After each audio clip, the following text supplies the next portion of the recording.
আসসালামু আলাইকুম। আপনারা কেমন আছেন বলেন তো? আপনারা গরু খেয়ে কি ভালো আছেন?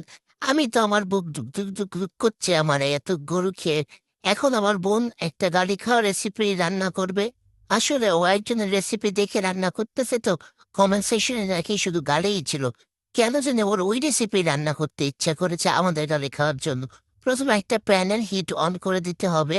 তার মধ্যে গরুর মাংস, জিরা বাটা, আদা রসুন, হলুদ চুনা, কাঁচামরিচ বাবু কে দিয়ে ভালোভাবে লবণ দিয়ে চুলার হিট অন করে লাড়তে হবে। এই রান্নার স্পেশালিটি হলো লাড়া আর হইলো ভালোভাবে রান্না। আমি জানি না আমার বোন এত ভালো কিভাবে রান্না করে। আমার হাতেও এই গুণটা থাকা উচিত। আমিও মনে বড় হলে ভালো রান্না বান্না করব। এটা অনেক লং একটা জার্নি। এখানে শুধু লাড়তে হবে। বেশি সময় লাড়তে হবে না। এটা দেন হলো কষাতে হবে ভালোভাবে।